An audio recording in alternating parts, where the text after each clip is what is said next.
Papa Dudut. Magandang araw po sa inyong lahat at sa mga kapwa ko kabarangay. Matagal na po akong taga-suporta ng Barangay Love Stories. Dahil may katrabaho po ako dati na palaging nakikinig sa inyong mga kwento sa YouTube. Dahil sa kanya, nagsimula na rin po akong makinig sa Barangay Love Stories.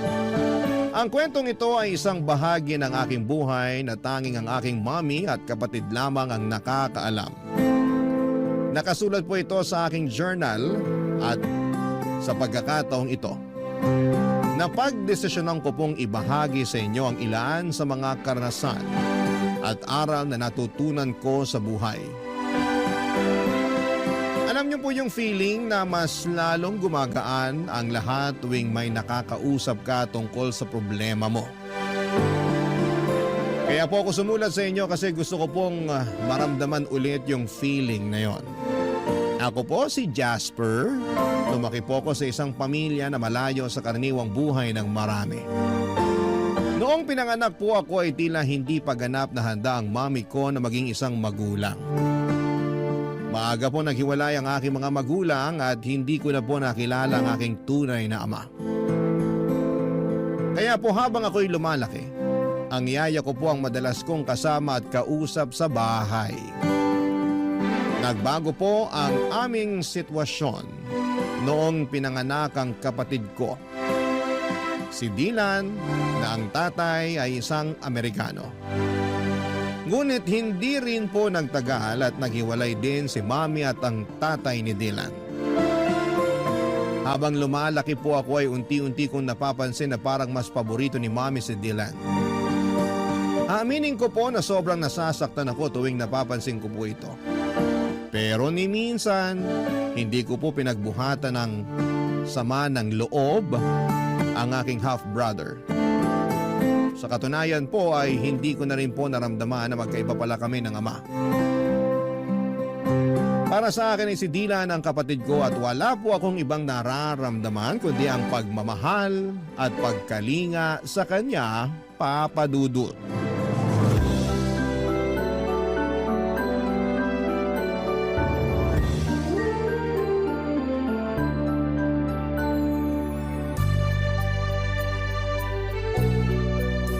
Ang tangos talaga ng ilong mo. Sana kahit kalahati man lang bigyan mo ako. Tapos ang puti-puti mo pa. Iba talaga pag may lahing kano. Mukhang naliligo kahit hindi naman talaga naliligo. Huwag mo nga akong simulan, kuya. Nagkakaganyan ka ng dahil lang sa ilong. Okay din naman yung ilong mo ah. Parang isda. Boneless. Ah, ganun ha? Dylan, ayaw ko sanang sabihin to sa'yo pero sa tingin ko ito na yung tamang oras para malaman mo ang buong katotohanan. Sana maintindihan mo na hindi madali sa akin na sabihin to sa'yo. 2 years old ka lang noon nung napulot ka ng kasambahay natin sa basurahan. Hindi alam ng kasambahay natin kung ano ang gagawin niya noong mga panahon na yun. Kaya si mami na ang nagpaubaya at nagpalaki sa'yo. Ano nga akala mo sa akin 5 years old? Hoy, lumang tugtugi na yan. Balikan mo na lang ako pag nakapag-isip ka na ng bago. Eto naman, di na mabiro. Nga pala, asan si mami? Namamalengke ata. Kanina pa wala dito yun. Ang sabihin mo, baka nagbubulakbol. Ang di ko rin kasi maintindihan dito kay mami. Para siyang teenager kung umasta. Kung yung ibang nanay dyan, sobra-sobra yung pag-aalaga at pag-aaruga sa mga anak nila. Tayo naman parating naiiwan sa bahay kasama yung maid. Di ko tuloy maiwasan mainggit dun sa mga kaibigan kong pinaghihigpitan ng mga nanay nila. Naku, bahala ka dyan. Huwag mo kayo damay. Ayokong paghigpitan ako, no? Tsaka isa pa, ayaw mo nun? Pwede tayong kumain at maglaro ng video games buong maghapon. Kung sa bagay, pero mas maganda sana kung may tatay tayong kasama dito, no? Ay, yang si mami talaga. Sana naman makahanap na siya ng matinong lalaki. Oo nga, di ko pa talaga nararanasan yung pakiramdam na magkaroon ng isang ama. Pareho lang naman tayo. Yung tatay ko di ko na rin naabutan. Tapos yung tatay mo naman, sobrang bata mo pa nun. Di nga nagtagal ng 1 month yun dito sa bahay. Mabait pa yung tatay ko, kuya. Ewan, di ko rin masabi. Pero ang natatandaan ko, parati silang nag-aaway ni mami. Tas kadalasan, nasa terrace yung tatay mo umiinom at nagyoyosi. Ah, Ako naman Amerikano. Ano kaya magiging lahi ng susunod nating kapatid, kuya? German? Japanese? O Canadian? Ano sa tingin mo? Uy, sana naman di na magkaanak yan si Mami. Hirap na nga siya sa ating dalawa eh. Sa akin nga lang pala siya nahihirapan. Ikaw ang paborito eh. Kumbaga sa internet, ikaw yung nakabookmark na website. Tas ako yung parang advertisement sa video na pilit sinasara. Grabe ka naman, kuya. Hindi naman siguro. Di mo ba talaga napapansin? O sige nung isang araw, anong kinain mo for breakfast? Bacon. Teka lang, bakit mo naman naitanong yan? Mismo. Nung isang araw, pinagalitan at pinigilan niya ako nung kinuha ko yung bacon sa ref. Sabi niya pa nga sa akin, nagtitipid daw tayo. Pero mukhang ako lang naman tong tinitipid niya. Ikaw naman, kuya. Nagkakaganyan ka ng dahil lang sa bacon. May longganisa naman sa ref eh. Yun na lang ang kainin mo. Ano ka ba? Hindi lang yun. Napapansin ko rin na siya yung palaging kumukuha ng report card mo. Pero yung report card ko, sa maid niya parati pinapaubaya. Hala, baka ampun ka nga. Joke lang. Pero seryoso na to. Pakiramdam ko din na favorite ka ni Mami kasi ikaw tong mukhang foreigner sa ating dalawa. Uy, paano mo naman nasabi yan? Napapansin ko lang kasi na ikaw tong laging binibida niya tuwing kausap niya yung mga kaibigan niya. Tapos kapag pumupunta yung mga kaibigan niya dito sa bahay, ikaw lang yung pinapakilala niya sa kanila. Pakiramdam ko tuloy kung hindi ako ampon. Siguro nakababatang kapatid niya ako. Sa totoo lang, sobrang bigat sa pakiramdam. Kuya talaga? Ba't kung makapagsalita ka parang kasalanan kong lahat? Uy, sorry na. Di ganun ang ibig kong sabihin ha. Pasensya ka na. Masyado lang ako nadala ng mga emosyon ko. At isa pa, yung pagtrato sa akin ni Mami, palagi mong tatandaan na wala kang kasalanan doon, okay? Problema naming dalawa yun ni Mami. Sorry na at ikaw tong napagbubuntungan ko ng sama ng loob. Promise, di ko na ulitin. Last na yon. Talaga? Oo, Walang iwanan ha? Promise? promise. I love you, kuya.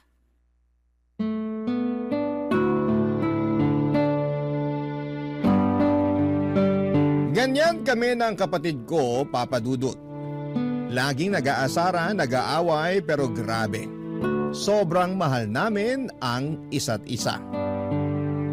Kahit halos 6 na taon ang agwat ng edad namin, pakiramdam ko ay parang 1 taon lang ang pagitan namin. Siguro ay dahil alam naming pareho na kami lang din ang magtutulungan sa huli. Kasi tulad ng sinabi ko, si Mami palagi namang lumalabas. Tapos yung maid na lang yung nakakasama namin sa pang-araw-araw. Kaya kami ni Dylan magkasama sa lahat ng oras, pagkain, laro, problema. Lahat ng maliliit at malalaking bagay ay magkasama kami. Pero bigla po nagbago ang sitwasyon nang nakilala ni Mami si Nathan, isang French na hindi nagtagal ay naging boyfriend niya. Hindi ko talaga maintindihan yung nararamdaman ko ng mga panahong yon. Parang naghahalo-halo yung takot, pagwo-worry, at hindi ko alam kung matutuwa ba ako o mababahala. Sa totoo lang, sa pagkakakilala ko kay Mami, akala ko ay hindi rin magtatagal yung relasyon nila. Kasi hindi siya yung tipo ng tao na basta-basta magpapadala sa isang relasyon. Pero sa kabila ng lahat, at the end of the day ay masaya kami ni Dylan kasi naging mabait naman si Nathan sa amin. Hindi nagtagal ay nag-live-in na rin sila sa bahay na inuupahan namin. At doon ko na-realize na tila ba isang malaking pagbabago yung pagpasok niya sa buhay namin. Akala ko ay magiging one big happy family na kami. Yung tipong magkakasama kami, masaya at walang sagabal. Pero laking gulat ko nang matapos ang 6 na buwan, may sinabi si Mami sa amin ni Dylan na talagang bumasag sa puso ko.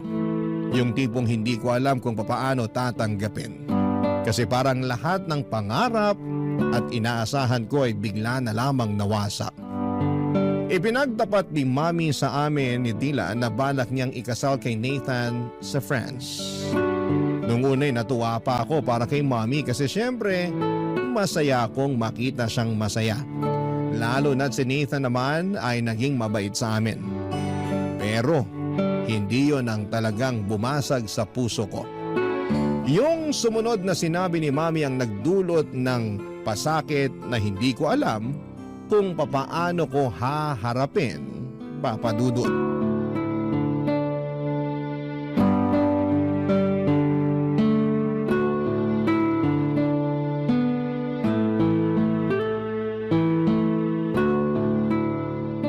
Sige na naman kuya, pahiram na ako ng cellphone mo. Sandali lang. Hindi mo ba nakikita na naglalaro pa ako? Manood ka na muna ng TV doon sa sala. Kanina ka pa naglalaro eh. Okay na yan. May kailangan Mami! tayong pag-usapan. Bakit? Ano po yun? Mukhang seryoso to ah. Patay. Kung may nabasag dito sa bahay, malamang kasalanan ni kuya yan. Basagin ko kaya mukha mo, gusto mo? Tumigil na nga kayong dalawa. Tungkol to sa napag-usapan namin ng Tito Nathan nyo. Bakit po? Magpapakasal na kami. At napagdesisyonan namin na doon na kami sa France magpapakasal. Ibig niyo po bang sabihin, sa ibang bansa na tayo titira? Astig! Sa wakas, makakakita na ako ng snow. At napagkasunduan rin namin ng Tito Nathan nyo na si Dylan na muna ang dadalhin namin. Ano? Dylan, lumabas ka na muna. Pero kuya... Sige na, please. Sige na anak, iwan mo na muna kami ng kuya mo. Okay po.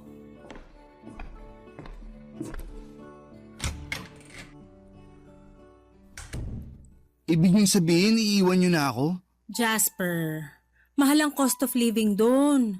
Walang bahay ang Tito Nathan mo sa France. Umuupa lang siya ng apartment doon. Magsisiksikan lang tayo kung isasama ka pa namin. At isa pa, mas makakamura tayo kung dito ka na muna sa Pilipinas mag-aaral. Bakit pakiramdam ko na nagpapalusot lang kayo? Alam ko naman na sa simulat sampul pa lang si Dylan na ang paborito niyong anak. At wala kayong narinig sa akin dahil mahal ko naman yung kapatid ko na yan. Pero di ko akalain na aabot kayo sa puntong paghiwalayin niyo kami. Jasper, wala na akong magagawa. Pinoproseso na ni Tito Nathan ang visa ko pati na rin ang visa ng kapatid mo. At huwag kang mag-alala kasi pumayag na ang lola mo na doon ka muna mag-aaral at titira sa kanya sa probinsya. Sobrang unfair niyo naman po. Alam ko na matagal niyo ng pangarap na maging residente sa ibang bansa. At nabigo kayo nung naghiwalay kayo ng tatay ni Dylan, hindi po ba? Hindi ko rin akalain na ipagpapalit niyo ako para lang sa pangarap mong yan. Ang kapal ng mukha mo?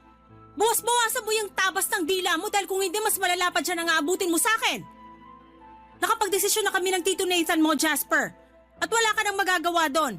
Huwag kang mag-alala. Dadalaw kami dito pag naging residente na kami doon. Hindi ka naman pababayaan ng lola mo dito sa Pilipinas. Pero kayo po ni Dylan ang kailangan ko. Hindi niyo ba naiintindihan yun? Ang tigas naman ng puso niyo sa akin. Para niyo na rin pinamukha sa akin na parang kasalanan ko pa na nabuhay ako sa mundong to. Kung ganito lang din naman ang kahinat na ng lahat ng to, sana pala iniwan niyo na lang ako kay Lola nung ipinanganak niyo ako. Bakit niyo ba ako kinupkup kung hindi niyo rin naman pala kayang panindigan? Anong klase kayong ina? Isa pa, Jasper, at tatamaan ka na talaga sa akin. Umayos ka. Hindi kita pinalaking bastos. Kung tutusin, hindi niyo naman ako pinalaki, di ba? Buong buhay ko, lagi kayong wala. Ano po ba ang naging kasalanan ko sa inyo para tratuhin niyo ako ng ganito? Kuya? Kuya, ano pang sinabi ni Mami sa'yo? Nagbago ba ang isip niya? Mukhang buo na ang desisyon niya. Kung ganun, hindi ako sasama sa kanila. Dito lang ako sa tabi mo, kuya. Dylan, wag. Ha? Anong ibig mong sabihin? Mas magiging maganda ang buhay at kinabukasan mo pag sumama ka papuntang France. At dun, mararanasan mo na rin ang pakiramdam ng magkaroon ng isang buong pamilya. Kaya ipangako mo sa akin na magpapakabait ka dun, ha? Buong pamilya? Anong buong pamilyang pinagsasasabi mo dyan? Hindi ka nga kasama, di ba? Dylan, pinapangako ko sa'yo na magkikita pa tayo. Isipin mo na lang na pareho tayo nagbabakasyon sa ngayon. Susunod ako sa France at magsasama ulit tayo sa isang bubong, promise. Kuya, mamimiss kita. Ako rin.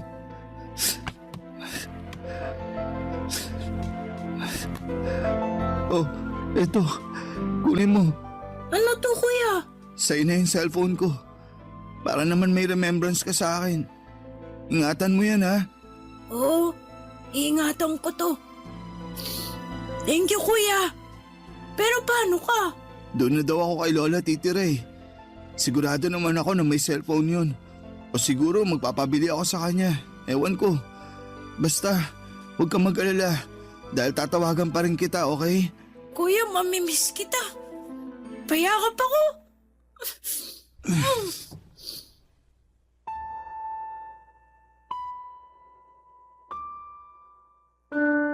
Papadudot, sobrang nasaktan ako sa naging desisyon ng nanay ko. Hindi ko malilimutan yung araw na umalis sila, Mami at yung partner niyang si Nathan at ang kapatid ko papunta sa France. Hindi ko makakalimutan na hindi na ako sumama sa kanila sa airport. At pinili ko na lamang na magtago at hindi na magpakita para kahit papaano ay maibsan yung sakit na nararamdaman ko sa pag-alis nila. Pero kahit na anong gawin ko ay hindi pa rin natanggal yung bigat sa dibdib ko. Noong sumunod na araw, pumunta na ako sa probinsya doon sa lola ko. Doon nagsimula yung depression ko. Naging pasaway ako at aaminin ko na nalulung ako sa mga bisyo at nagkaroon ng matinding depresyon. Pumayat ako dahil halos hindi ko na nararamdaman ang gutom. At naging pabigat na rin po ako kay lola. Halos hindi na rin ako kumakausap ng tao. Kung hindi ako nagbubulakbol, nandun lang ako sa kwarto, nagkukulong at nakikinig sa music. Simula nung umalis si Mami ay hindi ko na rin siya kinausap pa. Galit na galit pa rin ako sa kanya. Gusto ko siyang sumbatan sa lahat ng sakit na nararamdaman ko. Pero pinili ko na lang na manahimik at maglaho na parang bula sa buhay niya. Mas lalo rin akong nasaktan noong hindi rin ako kinausap ng nanay ko simula nang umalis siya. Dahil alam niya siguro na hindi naman ako pababayaan ng lola ko.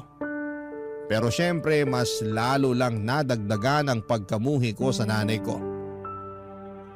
Si Dylan naman, papadudot, ay palagi ko siyang sinusubukang i-contact. Nung unang araw niya sa France ay punong-puno ng messages yung phone ko mula sa kanya. Mga pictures, mga videos na nag-i-enjoy sa bagong buhay niya doon. At parang bahagi ako ng mundo niya. Kahit malayo siya. Pero habang tumatagal ay mas kumonte yung mga mensahe niya. Kung minsan, ilang araw na akong hindi makakatanggap kahit isang text mula sa kanya. At yon, hindi ko maiwasang mag-isip na baka nakalimutan na niya ako.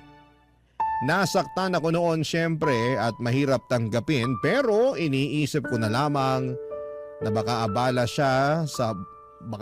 ako sa bago niyang buhay kasama sina Mami at si Nathan, papadudot. Barangay Love Stories. Barangay Love Stories. Yung empathy ng lola ko ang naging gabay ko, papadudot.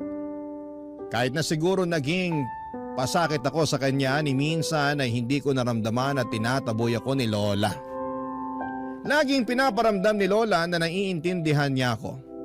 Ikinuwento sa akin ni lola na gusto raw akong ipalaglag ni Mami noong ipinagbubuntis pa ako nito, pero siya ang tumutol at ipinaglaban akong ipanganak. Nalaman ko rin na siya ang may gustong lumayo kami ni Mami para lumaki ako sa piling ng tunay kong ina. Pero hindi alam ni lola na sobrang iba pala ang trato sa akin ni Mami habang lumalaki ako. Masakit mang marinig ang mga revelasyon ni lola ay hindi ako nawala ng pag-asa. Dahil sa pagmamahal ni lola ay nagpatuloy ako sa pag-aaral at nakapagtapos ng Bachelor of Science in Software Engineering. Niyaya ko pa siya na tumira sa syudad, pero mas gusto niyang manatili sa probinsya. Tinanggap ko na lamang ang desisyon niya, pero araw-araw pa rin siyang kinukumusta sa pamamagitan ng cellphone. Bumalik ako ng syudad at pinalad na makapasok sa isang kilalang kumpanya at nag-ipon. Isa sa mga layunin ko noon ay makita si Mami at si Dylan. Aaminin ko na may mga hinanakit pa ako kay Mami, pero handa na akong lunukin ng pride ko, papadudot. Matagal na kasi ang mga nangyari at ang tanging hangad ko na lamang ay magkaayos kami at makasama sila, lalong-lalo na po si Dylan, papadudot. Sinubukan kong mag-message kay Dylan pero madalang na lamang talaga siyang mag-reply. Kaya naman nag-decide akong kontakin si Mommy sa social media tungkol sa bala kong kumuha ng tourist visa papunta sa France. Nagulat ako sa mainit na pagtanggap niya. Ang sabi niya ay miss na raw niya ako at humingi pa siya ng sorry sa mga pagkukulang niya. Pinatawad ko siya at naramdaman ko na parang naghilom na ang mga sugat ko. Nag-file ako ng 3-week leave na approve at natuwa pa ako nang ma-approve ang visa ko. Kaya makakapunta na ako sa bansang bahagi ng Europa kasama na ang France.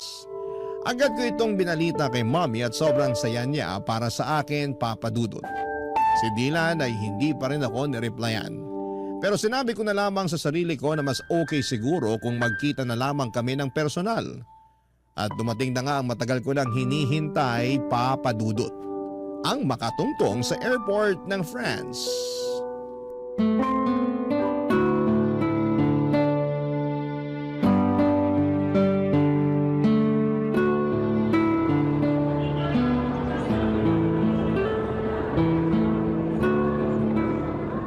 Jasper!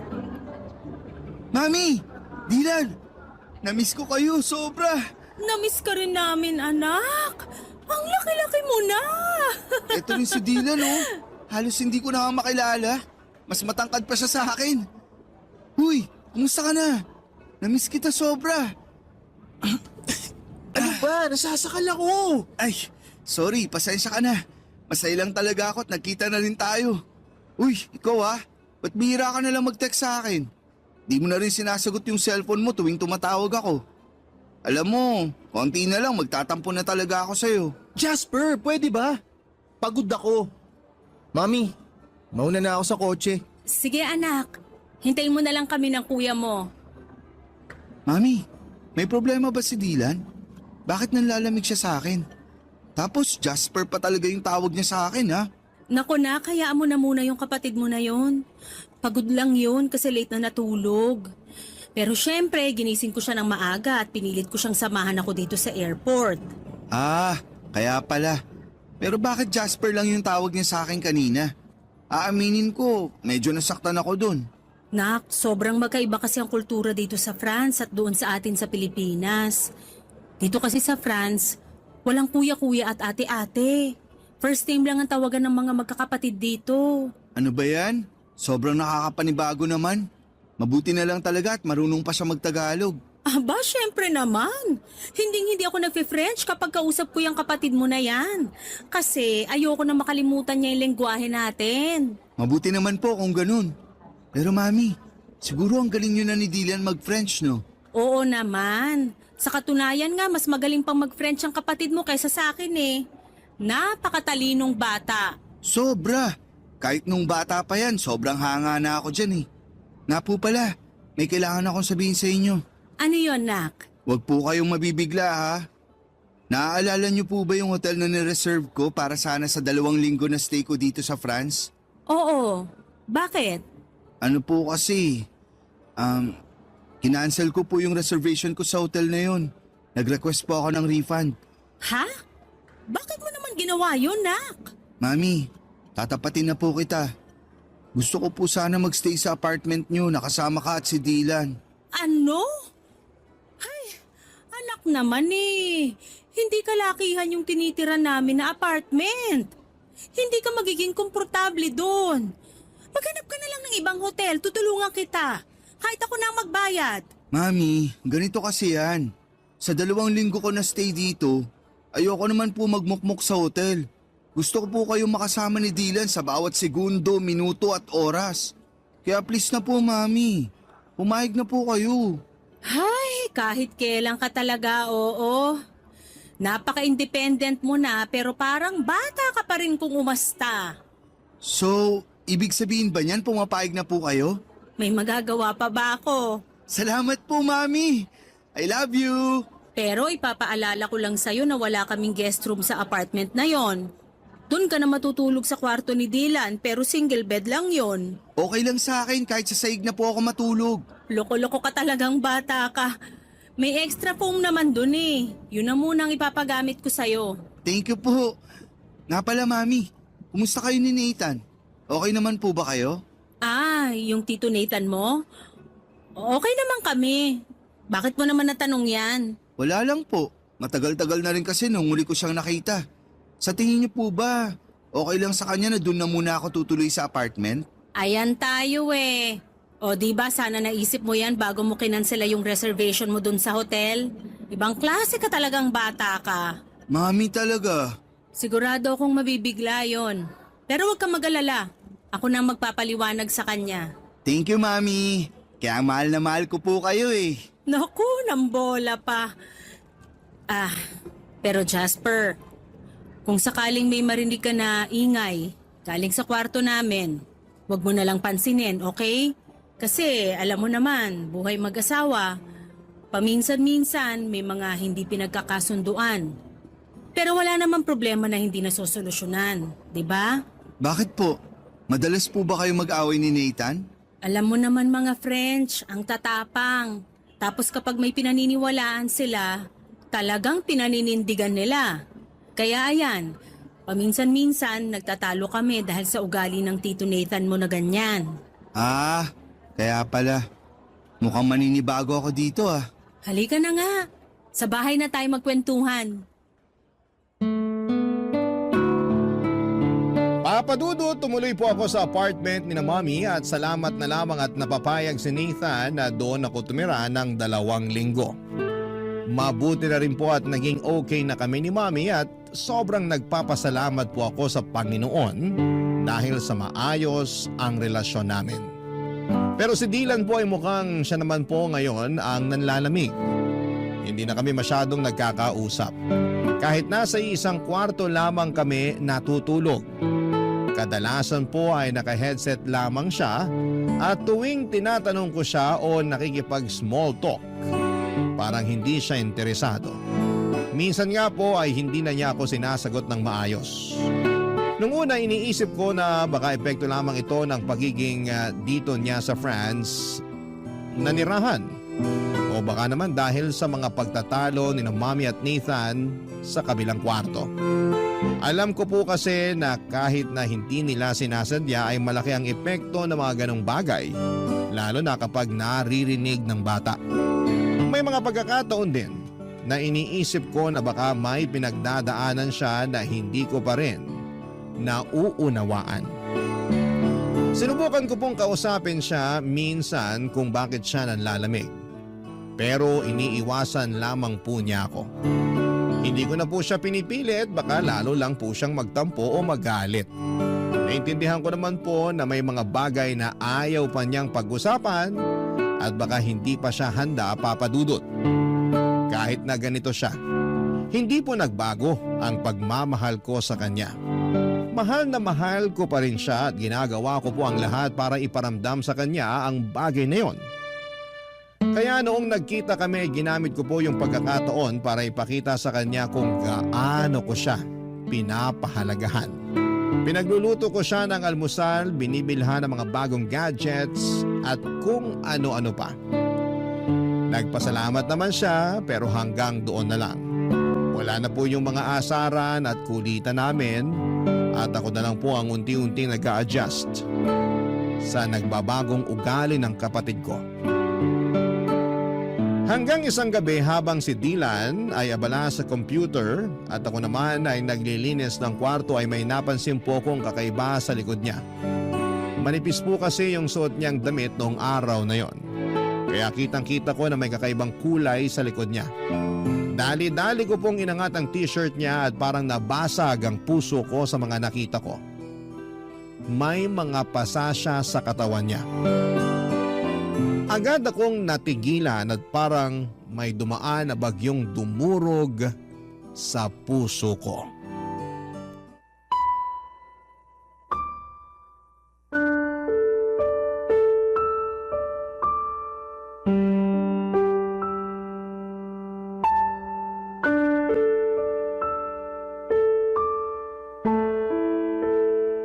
Dylan, ano yan ha? Ba't ang dami mong pasa? Ang OA mo naman, pwede ba huminahon ka? Wala to. Nadulas lang ako sa CR nung isang araw. Dylan, wag mo akong gawing tanga. Alam ko yung pinagkaiba ng pasa na galing sa aksidente at pasa na sinadya. Sino may gawa nito sa'yo, ha? Magsalita ka. Ano bang pakialam mo, ha? Ipapaalala ko lang sa'yo, Jasper, hindi kita kapatid. Hindi tayo lumaki sa iisang bahay. At higit sa lahat, magkaiba tayo ng tatay. Kaya utang na loob, lubayan mo na ako, tigilan mo na yung pagpapanggap mo na concern ka sa akin. Seryoso ka? Talaga ba, Dylan? Ang sakit mo naman magsalita. Ganyan na ba talaga kasama ang tingin mo sa akin? Ni minsan hindi ko inisip na magkaiba tayo ng tatay. Simulat sa pool, kapatid na buo ang tingin at turing ko sa'yo. Ba't ka ba nagkakaganyan, ha? Ano bang nagawa akong kasalanan sa'yo para kamuhian mo ako ng ganito katindi? Nangako ka sa akin dati na susunod ka, di ba? Nangako ka na magkikita tayo ulit, pero pinaasa mo lang ako. Ang tagal ko naghintay, nagmukha akong tanga. Hanggang napagod na lang ako. Napagod ako sa walang katapusang paghihintay dun sa pangako mong napako. Pero nandito na ako ngayon, di ba? Dylan naman. Hoy, wag ka nga umasta na parang kasalanan ko kung bakit ako nagkakaganito. O nandito ka nga, pero iiwan mo rin naman ako pagkatapos ng 2 linggo eh. Sana hindi ka na lang pumunta dito. Nagsayang ka na ng oras, nagsayang ka pa ng pera. Dylan, makinig ka. Please, wag mo namang isumbat sa akin yung pagkakalayo natin. Wala ni isa sa atin ang ginusto na mangyari yun. Akala mo ba hindi ako nasaktan na pilit akong inilayo sa nag-iisa kong kapatid? Durog na durog ako nung umalis kayo. Hindi ko alam kung paano ko hinarap ang bawat araw na wala ka sa tabi ko. Pero wala na akong magawa nun. Kaya tiniis ko, Dylan. Tiniis ko yung sakit na yun. Kasi alam ko na mas magiging maganda ang buhay mo dito. At alam ko na mas makakamit mo yung mga pangarap mo dito. Kahit kailan, hindi ko pinangarap na mabugbog ng asawa ng nanay ko. Teka lang, si Nathan? Siya ang may gawa nito sa'yo? Magbabayad siya sa ginawa niya sa'yo. Hayop siya? Hayop! Teka lang, kumalma ka nga. Masyado kang mainit eh. Makinig ka sa akin. Kung ano man yung ginagawa niya, hayaan mo na. Huwag ka na makialam. Mamaya madamay ka pa eh. Dylan, magpaliwanag ka. Bakit niya nagawa sa ito? Kailan nagsimula to? Paano? Sabihin mo na sa akin, parang awa mo na. Ay, sa akin niya binubunton yung galit niya kasi hindi siya mabigyan ni Mami ng anak. Wala naman kaming magawa ni Mami. Kailangan namin ng tulong niya eh. Kasi gusto namin maging legal na residente dito. Matagal ng pangarap ni Mami yun. Buwisit na pangarap yan. Wala man lang bang ginawa si Mami para ipagtanggol ka? Alam ni Mami lahat ng ginagawa sa akin ni Nathan. Pero wala nang pag-asa si Mami. Palagi na lang niyang pinagtatanggol yung asawa niya. Kesyo unawain ko na lang daw kasi nga may pinagdadaanan. Bakit di mo agad sinabi sa akin to? Bakit? May magagawa ka ba? Kung sinabi ko sa ito noon pa? Kung makaasta ka para kang hero ah. Wala ka rin namang magagawa eh. Di ba? Eto ba ang dahilan kung bakit di mo sinasagot mga messages at tawag ko sa'yo? Dahil mas pinili mong sarilinin ang lahat ng problema mo? Oo. Napakatanga ko! Napakabobo ko! Napakalaki kong gago! Dapat andito ako noong mga panahong kinailangan mo ko. Dapat nandito ako noong mga panahong kinailangan mo ng taong magpoprotekta sa'yo. Dapat nandito ako noong mga panahong wala kang karamay at kinailangan mong ilabas lahat ng sakit ng dahil sa lahat ng pinagdadaanan mo. I'm sorry, Dylan. Patawarin mo ako. Hindi mo kailangan humingi ng tawad. Pasensya ka na kung pinamukha ako sa'yo na kasalanan mo lahat kung bakit nangyayari to. Ang importante, hindi ka na ulit masasaktan ng animal na yon, naiintindihan mo? Alam mo kung ano yung pinakamasakit para sa akin?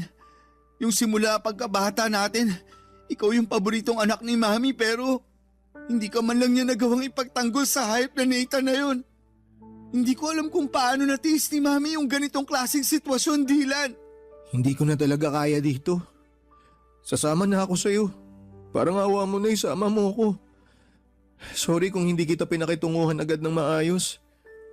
Ang totoo niyan, gustong gusto na kitang yakapin nung unang araw pa lang na nagkita tayo dun sa airport. Pero nilamon kasi ako ng inggit eh. Nilamon ako ng lungkot. Naiinggit ako kasi malaya mo nagagawa lahat ng mga bagay na gusto mo. Habang ako, mala-impyerno yung buhay ko dito. Kung akong papipiliin, mas gugustuhin ko na ako na lang sana yung naiwan sa Pilipinas eh. Dylan, Alam kong alam mo na kung may paraan lang para pagbaligtarin ko ang sitwasyon nating dalawa. Matagal ko na yung ginawa. Mahal na mahal kita, kuya. Mahal na mahal kita, Dylan. Sobra. Huwag kang mag-alala. Iuwi na kita sa Pinas. Kayo ni Mami. Wala nang dahilan para manatili pa kayo dito. Hindi na ako makakapayag na saktan ka pa ng hayop na yon. Salamat, kuya.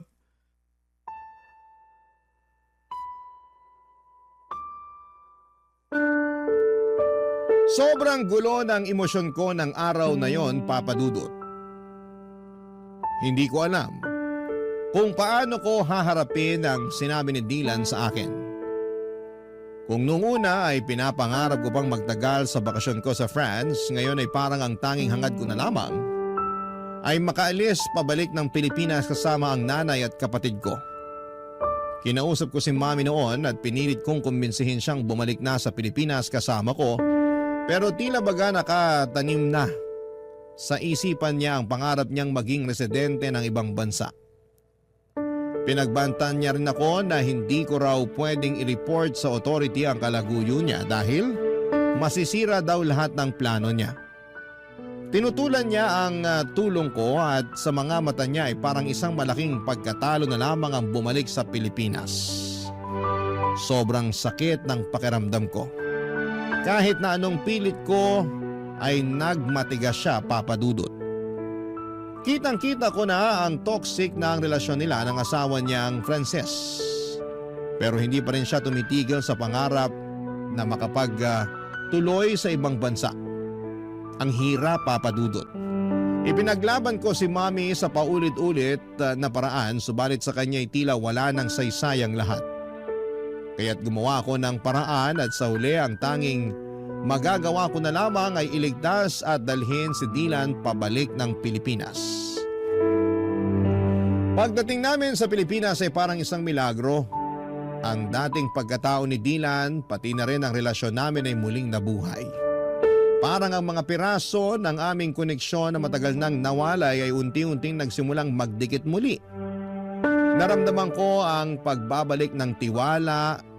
Bukas siya sa akin at sa bawat araw ay tila mas nagiging malapit kami sa isa't isa, Papa Dudut. At ngayon dito na rin siya tumitira kasama ko sa kondo na inuupahan ko. Lahat ng mga pangangailangan niya ako na ang nag-aalaga at nag-aasikaso. At si Mami naman kahit nalabag sa puso ko na iwanan siya sa France ay wala po akong magagawa. Pakiramdam ko noon kung patuloy akong magmamatigas at ipagpipilitan ang gusto ko ay baka si Mami na mismo ang magtulak sa akin papalayo at ayoko mawala pa siyang muli. Hindi ko kayang masira pa ang natitira naming relasyon. Kaya kahit na ang sakit ay sinabi ko na lamang sa kanya na tawagan ako kaagad kung umabot na sila sa punto ng pisikala ng asawa niya. Binigay ko na rin sa kanya lahat ng mga phone numbers na mga pwedeng magbigay ng tulong doon kung sakasakali. Papa Dudut, gulong-gulo po ako noon. Para akong naiwan sa gitna ng isang bagyong hindi ko kayang kontrolin. Hindi ko matanggap na nanatili siya sa poder ng lalaking yon. Yung lalaking nanakit sa kapatid ko. Yung lalaking unti-unting tinatanggal ang kanyang peace of mind. Sobrang hirap at sa kabila ng lahat ng mga nangyari, parang hindi ko kayang tanggapin na patuloy niyang pinipili ang lalaking yon. Parang isang sugat na hindi mo kayang hilumin. Isang pighati na paulit-ulit na bumabalik. Barangay Love Stories. Barangay Love Stories. Papa Dudut, naging maayos naman po ang buhay ni Dylan dito sa Pilipinas. Lalo na at magkasama kami. Maliit lang ang inuupahan kong kondo pero komportable at magaan sa pakiramdam.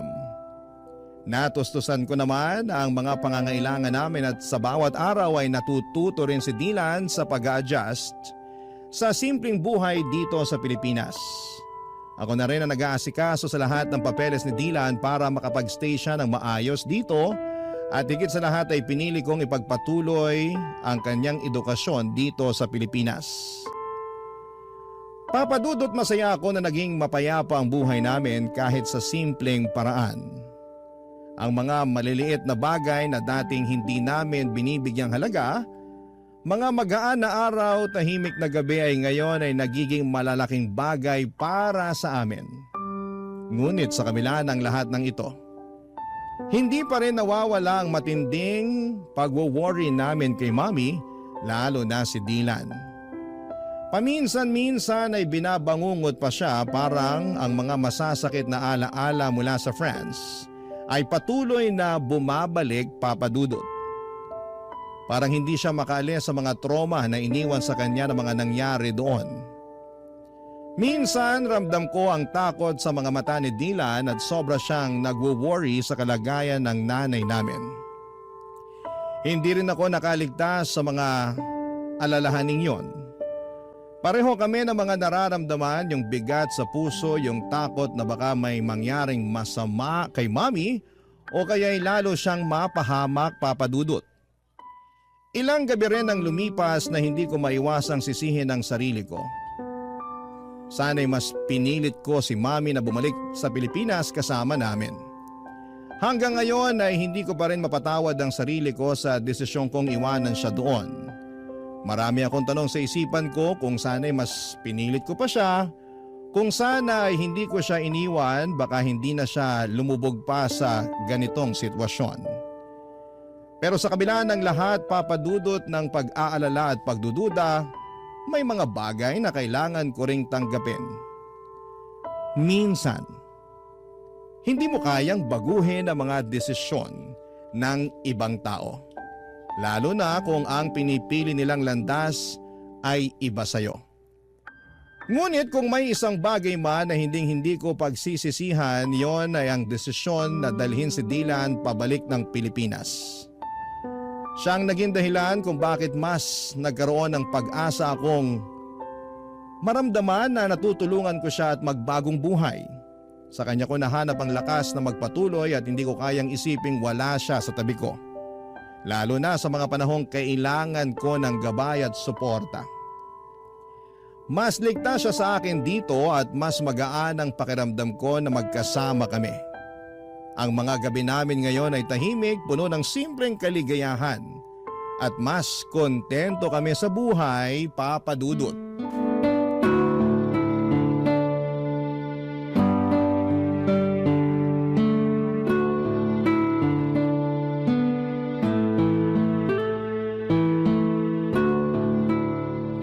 Kuya, Oh, Dylan, ano yun? salamat talaga. Hindi ka nagdalawang isip na isama ako pabalik dito sa Pilipinas. Sobrang pasalamat ko lang talaga at malaki pa yung natitirang pera sa savings ko noong mga panahon na yun. Dahil doon, nakabili ako kaagad ng ticket mo papunta dito. Nabawasan patuloy yung savings mo dahil sa akin. Pasensya ka na talaga ha. Dylan, yan ang wag na wag mong iisipin. Yung pera, pwede ko ulit kitain yan. Pero hindi ko na mapapatawad ang sarili ko kung may mangyari pang masama sa'yo doon. Ang bait mo talaga kuya. Pero wag masyado ha. Baka kunin ka na ni San Pedro. Sira! Nga pala, kumusta pag-aaral mo? Ayun, okay naman. Medyo nakakapanibago lang ng konti kasi nga magkaiba yung educational system dito sa Pilipinas dun sa France. Pero huwag kang mag-alala. Makaka-adjust din ako dito. Ikaw pa ba? Mas matalino ka pa nga sa akin eh. Kayang-kaya mo yan. Sure yan. Sana nga. Ay, Uy, mukhang may iniisip ka ah. Anong problema? Okay ka lang? si Mami kasi. Hindi ko maiwasang hindi mag-alala sa kanya. Okay lang kaya siya dun? Baka sinasaktan na siya ng Nathan na yun. Nag-aalala din ako sa kanya. Pero parati naman kami nagtatawagan at mukhang okay naman siya. Ay, sana lang talaga okay siya ron. Huwag ka nang mag-alala. Alam mo naman si Mami, matapang yun. Hindi yun umuurong sa kahit anong laban. Kuya, mali ba yung naging desisyon ko Ha? Anong ibig mong sabihin? na sumama pabalik sa'yo dito sa Pilipinas? Sobra kasi ako nagigilty. Naiisip ko kasi mas maganda ata kung nagpaiwan na lang ako dun kay Mami. Sana kasama niya pa rin ako hanggang ngayon. Dylan, makinig ka. Huwag na huwag mong sisisihin ang sarili mo ha? Dahil wala kang ginawang mali. Tama lang yung ginawa mo na umalis sa poder nila. Ito ang lagi mong tatandaan. Hindi mo kailanman kailangang tiisin ang pang-aabuso ng isang tao sa'yo. Kung may choice ka para takasan at iwanan ang ganong klaseng sitwasyon, lagi mong pipiliin ang choice na yon. Naiintindihan mo ba yon? Si Mami ang mali dito, Dylan. Siya may kailangang baguhin. Kailangan niyang matutunang respetuhin ang sarili niya. At kailanman, hindi ko maiintindihan kung bakit tinitiis siya ang lahat ng yun. Lahat ng sakit at lahat ng pang-aabuso. Para lang maging legal siya na residente. O teka kuya, kalma ka lang. Huwag ka masyado magalit. Siya na mismo ang nagpapahirap sa sarili niya. Hindi ko na talaga alam kung anong nangyayari sa kanya. Dylan, hindi niya nakikita na ang kalayaan at ang respeto sa sarili mas mahalaga kaysa sa papel na pinapangarap niya. Kuya, sa tingin mo, babalik pa kaya si Mami dito? Huwag kang mag-alala. Hindi ko titigilan si Mami hanggang sa makabalik siya dito. Ako na bahala doon ha. Mag-focus ka na lang sa pag-aaral mo. I'm sorry. Masyado ako nagiging emosyonal. May iba tayo. Sigurado ako matutuwa si Lola pag nakita ka niya. Pupunta tayo kay na Lola this weekend, okay? Sige, tara. Nakaka-excite. Baby pa ata ako nung huli ko nakita si Lola eh. Oo. Sigurado ako magugustuhan mo dun sa probinsya. Sariwang hangin, maraming puno, at higit sa lahat, walang traffic. Hindi na ako makapaghintay. Alam mo kuya, hindi ko akalain na darating pa pala tong panahon na to. Ako din, Dylan. Alam ng Diyos na ilang beses kong pinagdasal na sana magkita tayo ulit. At ngayon na magkasama na tayo, babawi ako sa napakaraming taon na nawala sa atin. Tama kuya, sangayon ako dyan. Pero alam mo, pwede ka namang bumawi sa akin ngayon eh. Bila mo ka ng bagong cellphone kuya, bawi ka na. Ayan tayo eh. Sige na kuya, uugod-ugod na tong phone ko eh. Ang bilis na malobat. Tsaka kailangan na talagang palitan. Kuya, please naman. Bila mo na ako ng bago. Ay, sige na nga. Buksan mo yung drawer ko. May cellphone ako doon na hindi ko na masyadong nagagamit. Sa'yo na yun. Nice! Salamat kuya, the best ka talaga. Ayos, may bago na akong cellphone. Ay kuya, sandali lang. Diyan ka lang ha, may papakita ako sa'yo. Ano yan? Oh, naalala mo pa ba to? Teka lang. Ito yung bigay ko sa'yo na cellphone bago ako pumunta ng France ha. Buhay pa pala to? Oo kuya, talagang tinago ko na maigi to. Medyo matagal-tagal ko nang hindi nagagamit kasi sobrang luma na. Pero inalagaan ko to. Grabe! Hindi ko akalain na naitabi mo pa pala yan. Akala ko matagal nang nasira o nawala yan eh. Kasi tong cellphone na to, hindi lang basta gamit to. Ito yung alaala na naitago ko na kahit na malayo tayo sa isa't isa, kahit na anong mangyari, may mga bagay na hindi talaga magbabago. Dylan, thank you at hindi mo kinalimutan ang pagiging magkapatid natin. Salamat din kuya. Kasi dahil sa'yo, natutunan ko kung paano maging matatag. Ikaw rin yung nagturo sa akin kung paano lumaban. Kung wala ka, baka hindi ko rin nahanap yung lakas para makausad ako sa mga nangyari. Na-realize ko rin na walang laban ang hindi natin kayang pagtagumpayan basta magkasama tayo. Ikaw talaga. Isa na lang at maniniwala na talaga ako sa'yo. Kanina pa tayo nagdadramahan dito eh. Pahag na nga lang. I love you kuya. Love you too. Sa mga panahong yon, Papa Dudo, talagang naghilom ang mga sugat namin ni Dylan. Mas naging matatag ang aming pagsasamahan bilang magkapatid. Tahimik na ang buhay namin at sa wakas ay nakaramdam kami ng kapayapaan, isang uri ng katahimikan na matagal na naming hinahanap. Hindi na rin kami palaging nag-aalala kay Mommy kasi parati kaming nagtatawagan at mukhang okay naman siya. Kahit nasa malayo siya, pero kahit na medyo mas tahimik na ang lahat, hindi ko pa rin kayang alisin sa puso ko ang pag-asa na balang araw ay ilalayo ko si Mommy sa kinakasama niyang French.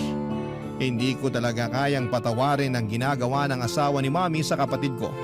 At kahit gaano kalayo or katagal, ay hindi ko pa rin makakalimutan ang lahat ng sakit na idinulot niya sa aming pamilya.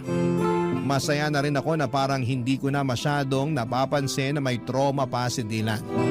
Hindi na kagaya ng mga unang araw niya dito sa Pilipinas na talagang kitang-kita ko sa mukha niya ang mga bakas ng sakit at takot na iniwan ng asawa ni Mommy. Mga emosyon na para bang hindi matitinag. Pero kahit na parang mas okay na siya ngayon, minabuti ko pa rin na dalhin siya sa isang psychologist.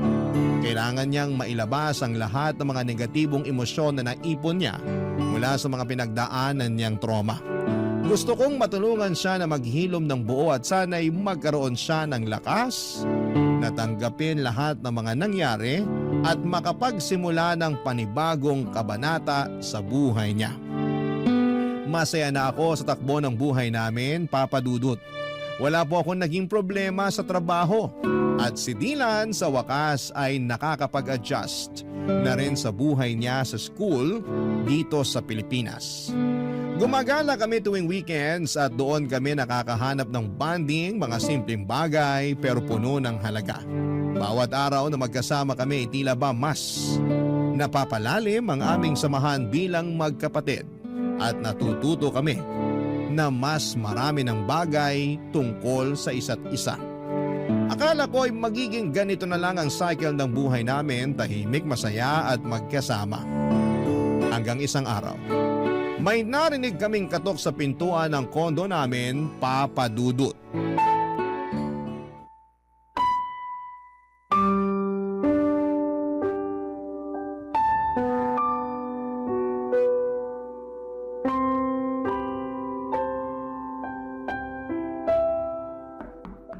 Sandali lang! Mami? Mga anak! I'm so sorry! I'm so sorry! Ang tagal kong hinintay ang araw na to. Teka, Mami, paano nyo nalaman yung address dito? Binigay sa akin ng lola niyo ang address niyo. Pasensya na kayo kung hindi ko sinabi na dadating ako kasi sa totoo lang, hindi ko alam kung may mukha pa akong ihaharap sa inyo. Naging makasarili ako. Ako ang dahilan kung bakit tayo nagkawatak-watak. Makinig ho kayo. Tapos na po yun. Hindi nyo na kailangang isipin yun. Ang importante, nandito na po kayo. Hindi ako naging mabuting ina dahil lang sa kagustuhan ko na umasenso at manirahan sa ibang bansa. Naging unfair ako sa inyong dalawa. Mga anak, I'm so sorry. Sising-sisi na ako sa mga naging desisyon ko sa buhay. Mami, wag nyo nang isipin yun. Okay na po tayo. Hindi nyo po alam kung gaano kami kasaya ni Kuya ngayon na nandito na kayo. Tsaka ang mas mahalaga ngayon, Mami, kumpleto tayong tatlo. At mas matatag na tayo ngayon. Tama po si Dylan. Hinding-hindi na po tayo magkakaiwalay ulit. Lahat ng pagkakamali ko, lahat ng sakit na naidulot ko sa inyo, parang isang malaking kasalanan na hindi ko na kayang itama. Walang kapatawaran yung ginawa ko sa inyo, mga anak. Mami, napatawad ka na namin ni Kuya. Matagal na. Hindi ko alam kung paano ko mapapalitan yung panahon na nawala sa atin. Pero kung may pagkakataon pa, babawi ako sa inyong dalawa. Ang importante po, narito tayo ngayon. At nandiyan kayo sa tabi namin. Hindi na natin may babalik ang nakaraan pero sigurado ako na mas marami pang magagandang bagay na mangyayari. Lalo na ngayon na magkakasama na tayo. Salamat mga anak. Hindi ko alam kung anong ginawa ko para maging deserving pa ako ng pagmamahal nyo. Pero sobrang nagpapasalamat ako na may pagkakataon pa akong magbago at maayos ang lahat. Sobrang bigat ng kasalanan ko sa inyong dalawa. Mami, mahal na mahal ka po namin. Dylan, nagbulag-bulagan ako sa mga ginawang kahayupan sa iyo ni Nathan dahil lang sa pagmamahal ko sa kanya at sa kagustuhan ko na maging legal na residente. Naging impyerno ang buhay mo dahil hinayaan ko siya sa mga ginawa niyang kawalangyaan sa iyo, anak. Hindi mo deserve lahat ng nangyari sa iyo. I'm so sorry. Mami, aaminin ko po. Sobra ako nasaktan nang malaman ko na sinasaktan ni Nathan si Dylan. Akala ko po kasi noon, mas magiging ligtas si Dylan sa inyo. Lalo na't siya yung paborito niyong anak kahit noon pa man. Huwag niyo po sanang mamasamain pero wala naman pong problema sa akin kung siya ang paborito niyo. Ang sa akin lang po, sana pinrotektahan niyo siya laban sa hayop na yun. Pero sa sobrang dami na nang nangyari, hindi ko na po kayang magtanim ng sama ng loob laban sa inyo. Masaya lang po ako ngayon at ligtas kayo. Jasper, sobrang laki ng kasalanan ko sa'yo, anak. Nagkulang ako bilang nanay mo at hindi ko naparamdam sa'yo yung pagmamahal na karapat-dapat mong matanggap mula sa isang ina. Anak, maraming salamat dahil sa kabila ng lahat hindi ka nagdalawang isip na tulungan ang kapatid mo. Sobrang nagpapasalamat ako at nilayo mo siya kaagad sa mala-impyernong lugar na yon. Bakit, Mami? Ano nangyari? Nahuli ko si Nathan na ng bababae. Tapos nung kinumpronta ko siya tungkol dito, nagwala siya at muntik na niya akong mapatay. Sinira at binasag niya rin lahat ng mga natitirang gamit sa kwarto ni Dylan. Hindi ko lubos maiisip na baka nasaktan niya ng husto yung kapatid mo kung hindi mo siya sinama pa uwi dito sa Pilipinas. Napakawalang hiya niya. Mami, please sabihin niyo sa akin na pinakulong mo na ang hayop na yon. Anak, hindi ko na kaya na makita pa ang pagmumukha niya. Sa mga panahong yon, na-realize ko kung gaano kabigat at katindi ang pagkukulang ko sa inyong dalawa. Wala na akong ibang inisip ng mga panahon na yon kung hindi ang makabawi sa inyong dalawa. Kaya ginamit ko yung natitirang pera ko para makauwi dito sa Pinas. Mami, kailangan nyo na siyang hiwalayan ng tuluyan.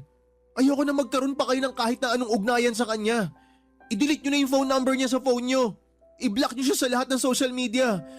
Baka masundan niya tayo dito tapos saktan na naman niya ako. Ayoko na ng ganun, Mami. Hindi ko na kaya. Dylan, makinig ka sa akin.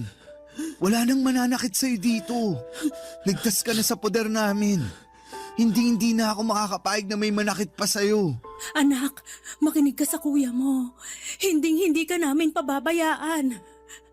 Mamamatay muna ako bago ka pa niya masaktan uli. Naiintindihan mo ba yon? Kuya, Mami, mahal na mahal ko po kayo. Mahal ka rin namin, Dylan.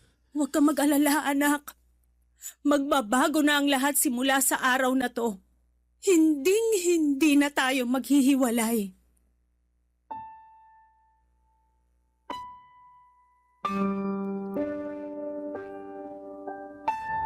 Papadudot muli ko na silaya ng mga bakas ng trauma sa mga mata ni Dylan ng araw na yon.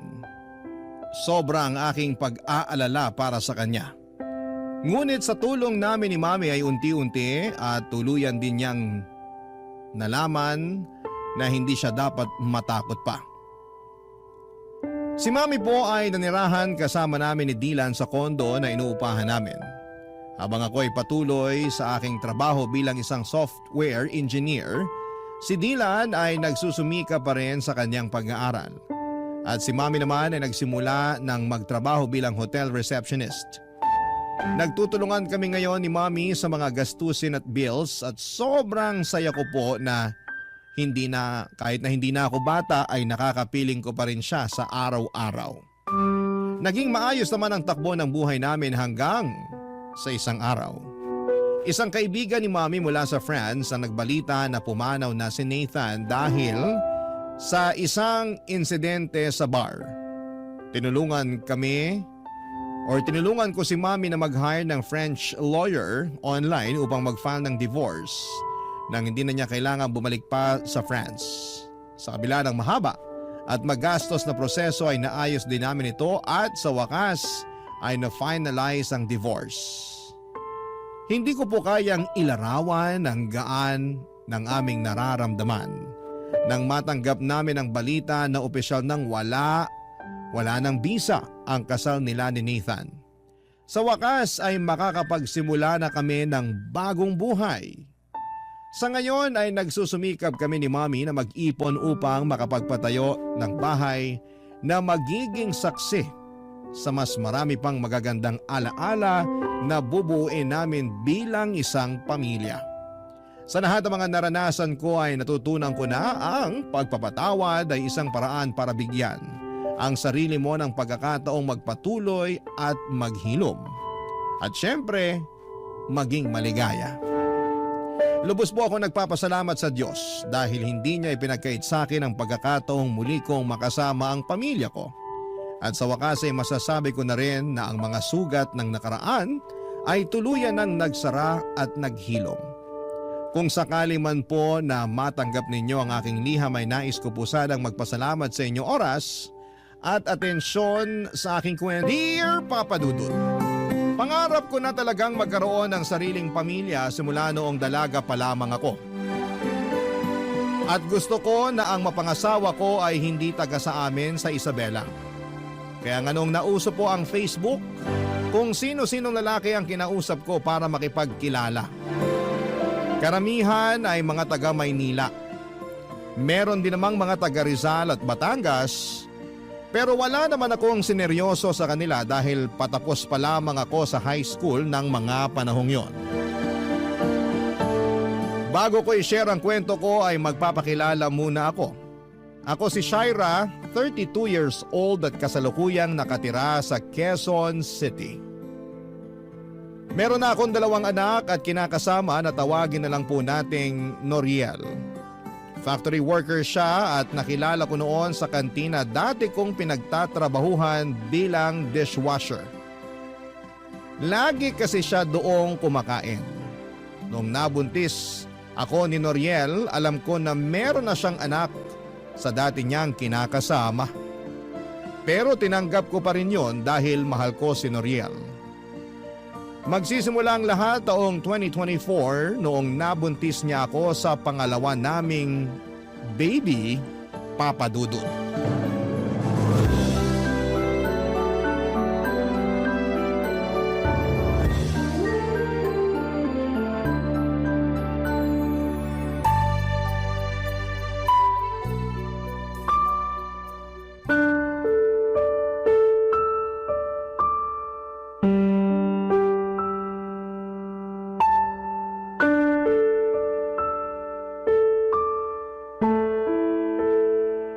Kamusta? Anong resulta? Ayan o, tignan mo. 2 guhit? Ibig sabihin buntis ka, sweet cake ko! Huwag mo nga ako tawagin ng ganyan, naiirita ako eh. Naiirita ka kasi buntis ka? Oo, Bakit? Blessing kaya yan. blessing nga pero kapapanganak ko pa lang, di ba? 3 buwan pa lang yung panganay natin tapos nabuntis mo na naman ako. Dumidede pa nga sa akin yung anak natin. O ano naman? Anong ano naman? Natural, mabubuntis ka kasi may nangyayari sa atin. Oo nga, pero sabi ko di ba ayoko pang magka-baby tayo. Labo mo naman eh. Di mo kasi naiintindihan. Lalo hindi ikaw ang nagbubuntis. Hindi talaga, dahil trabaho niyo mga babae ang magbuntis. Di ka na talaga naawa sa akin, no? Alam mong hirap na hirap ako nun sa pagbubuntis sa panganay natin. Tapos binuntis mo na naman ako. 3 buwan pa lang walang nangyayari sa atin, tapos init na init ka na dyan. Ilang beses ko nang nasabi na hindi pa ako handa. Na ayoko pa. Lalo pa dumidede pa yung panganay natin pero hindi mo ako pinakinggan. Tinuloy mo pa rin. Ginalaw mo pa rin ako kahit labag sa loob ko. Pinagbigyan kita pero nakiusap ako na wag mo akong bubuntisin pero hindi ka nag-ingat. Hindi ko nakasalanan yun. Sana uminom ka ng pills para hindi ka mabuntis. Tapos ako ngayon sisisihin mo. Ayos ka rin talaga eh. Uminom naman ako pero ang daming komplikasyon sa akin. Diba sabi ko naman sa'yo yun? Grabe ang sakit ng ulo ko, kulang na lang iuntog ko sa pader para lang mawala. Hirap pa ako makatulog sa gabi at kung ano-ano pang pangit na bagay yung mga naiisip ko. Dagdagan mo pa yung puyat sa pag-aalaga sa anak natin at mga gawaing bahay. Inggit na inggit nga ako sa'yo kasi palagi na lang mahimbing ang tulog mo sa gabi.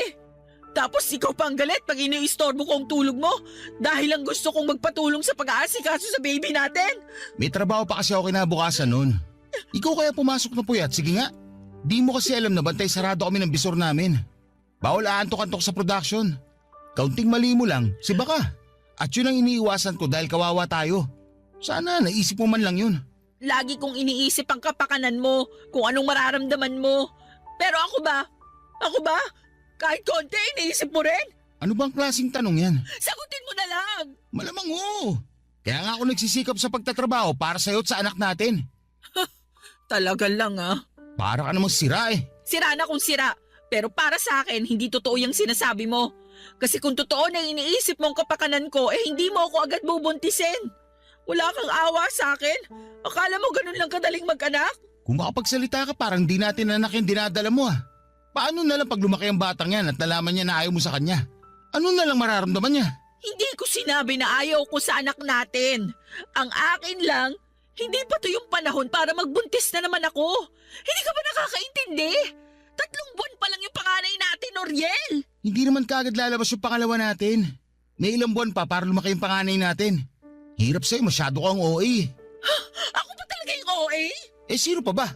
Alangan namang nanay ko tayo lang naman nag-uusap dito. Isa pa yung nanay mo. Anong ginawa sa'yo ng nanay ko? Baka pag nalaman niyang buntis na naman ako, may masabi na naman siya sa akin. Kagaya nung unang beses na nabuntis ako. Pabayaan mo na si nanay. Ganun lang talaga yun. Masyado madaldal pero wala namang ibig sabihin yung mga sinasabi niya. Hindi mo ba nakikita na tuwang-tuwa naman siya sa apo niya nung pinanganak mo? Sigurado ako matutuwa lang din yun pag nalaman niyang buntis ka. Duda ako dyan sa sinabi mo. Parang hindi mo naman kilala nanay mo. Kilala ko siya kasi nanay ko siya. Ikaw ang baka hindi nakakakilala sa kanya. Ay, ewan ko sa'yo. Kahit ano talagang sabihin ko, wala akong boses pagdating dyan sa nanay mo. Hirap sa'yo lahat ginagawa mong issue. Una yung pagbubuntis mo. Tapos ngayon nanay ko naman. Wala ka talaga sa hulog eh.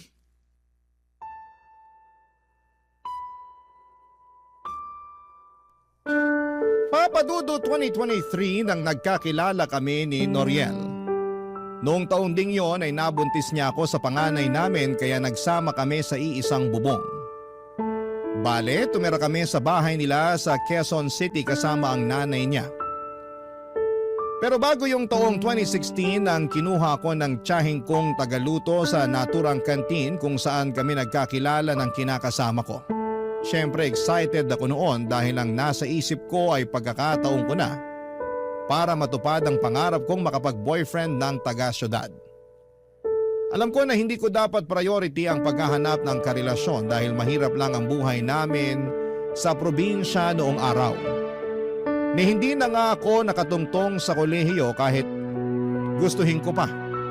Pero lahat ng mga kapatid ko ay meron ng asawa at sariling pamilya.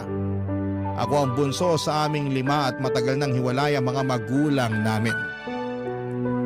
Laking lola kami pero namatay na rin siya noong 2016 kaya nga tuwang-tuwa ako nang papuntahin ako sa Maynila ng tiyahin ko para magtrabaho dito. Palagi akong pinagsasabihan ng tiyahin ko na mag-ipon ng pera para may panggastos ako sa oras ng pangangailangan. Pero hindi ko yon masyadong iniintindi, Papa Dudut. Noong naranasan ko na kasing sumweldo ay naging magastos po ako. Tapos kung sino-sino pa ang dinidate kong lalaki na nakikilala ko lamang online. Kaya nga may reputasyon ako na maharot sa mga mata ng tiyahin ko. Pero hinayaan na lamang nila ako dahil nasa tamang edad na raw ako. Kaya nga noong nabuntis ako at nagsama kami ni Noriel, ay hindi ako makareklamo ng todo sa kanya tungkol sa estado ng buhay namin. Noong isang beses kasi na nagsabi ako sa kanya ay sinisi lamang niya ako dahil masyado raw akong mapusok at hindi marunong makinig sa kanya. Na kung humanap lang daw ako ng lalaking marunong magdala ng pamilya ay hindi ko marananasang mas maghirap pa. Kaya nga wala na akong nagawa kundi ang pangatawanan na lamang ang bunga ng mga naging desisyon ko, Papa Dudut. Ewan. Hindi yata talaga ako siniswerte sa buhay lalo na sa kinakasama at dumagdag pa sa stress ang nanay niya na palagi akong inaaway kahit na wala naman akong ginagawang masama sa kanya, Papa Dudut.